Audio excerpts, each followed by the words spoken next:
Do you get frustrated at work, that hot, horrible feeling of being blocked from achieving something you care about? Oof.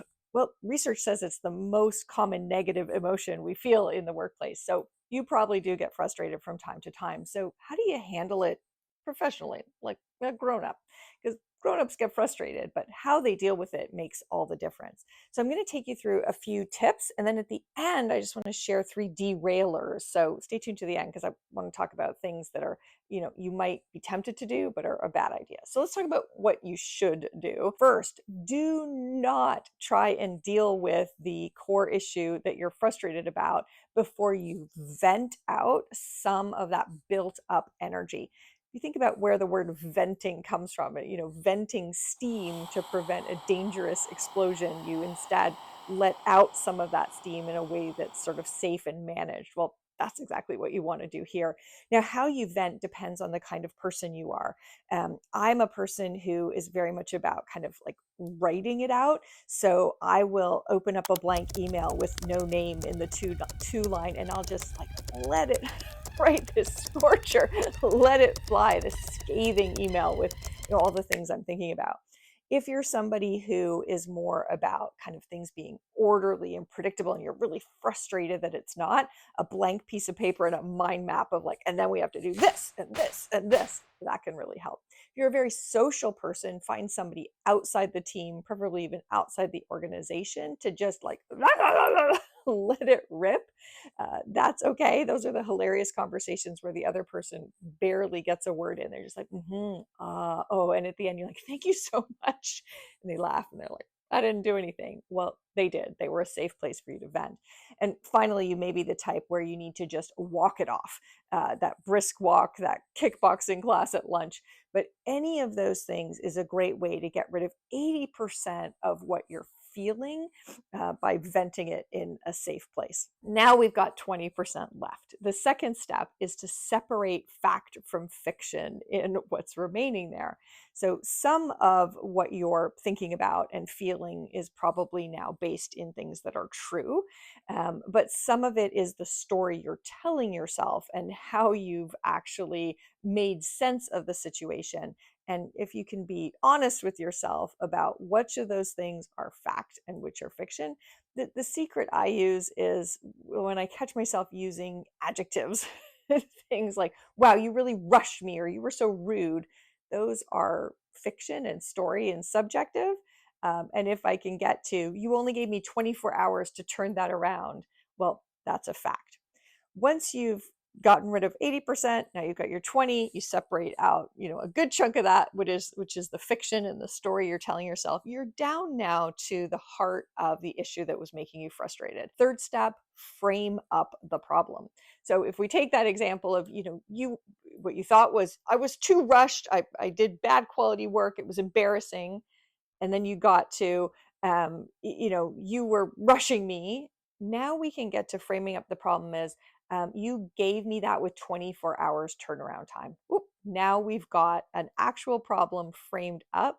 I didn't have sufficient time to feel proud of the work I did, or to plan that work in a way that allowed me to deal with my other priorities. Now you've framed the problem. Now you may think that the fourth step is to now go deal with the problem, but let me give you a fourth step to stick in the middle before that one, which is to figure out where things are working. Again, this is just another way of, letting off some of that emotional reaction, kind of rebalancing, because you're focused right now on the thing that's really not working. And so to take a moment to think about, where is it working? So in that sort of 24-hour turnaround example, you may say, the time you gave me 2 days, I felt so much better about the work. I could draft it on one day, sleep on it, and then revise it the next day. That made me feel a lot better, or I could move around my other priorities. So if you balance what's not working, the way you've framed up the problem, with what is working, which is then where you've sort of figured out a positive scenario. Now, when we get to the fifth step, where you can go ask for help, ask for a remedy, ask for advice, ask for something different, it's going to feel like you've thought it out, you're very constructive about it, and then you can deliver the feedback. when you gave me this with 24 hours turnaround, I noticed I didn't have time to sleep on it. I had a lot of other priorities I had to juggle or let other people down, and I wasn't proud of the work I did. Is it possible? Because when a couple of weeks ago you gave me 48 hours, it was a really different scenario. Could I ask that you give me 48 hours to get something turned around? Now, the last step, again, you may feel like that's the end. It's like, oh, so you need to do this differently. Thanks. And that's not as constructive as we'd like to be. So, the final sixth step is to do one thing you can control. And what you may control in this situation is, so I'm going to check in with you 3 days before it's due and see how it's shaping up for me to get it with a couple of days turnaround time. So make sure you end with taking your own accountability, feeling like you've gone from frustration to, grown up action is a really good thing. So that's the process. Now, I promised that I would share some derailers that I see a lot.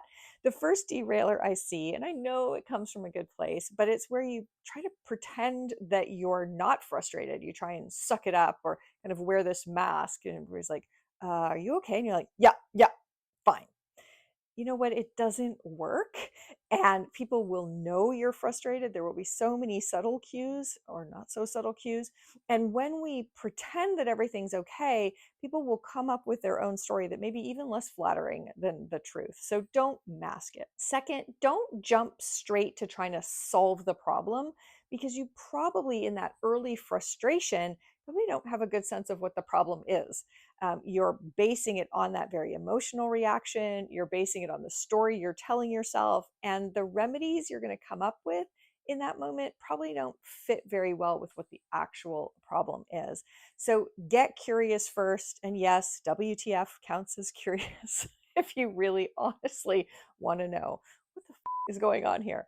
And that is an important step, not to go straight to trying to solve. And finally, the other thing I see happening that is really unfortunate is that you survive this frustrating incident, you go home, you have a glass of wine, and you just try and move on without learning from the situation. So take a minute to think about what got me frustrated there.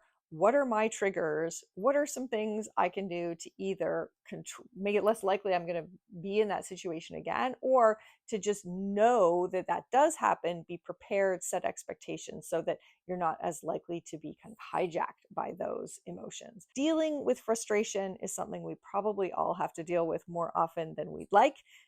First, vent, separate fact from fiction, frame up the problem, but also find situations and examples where things are working, and then go engage with the person. But make sure you walk away with one thing that you can do differently to make yourself feel better. And don't do those things that are going to derail you, like pretending everything's fine. All right, got other messy emotional stuff you're dealing with at work? Check this out.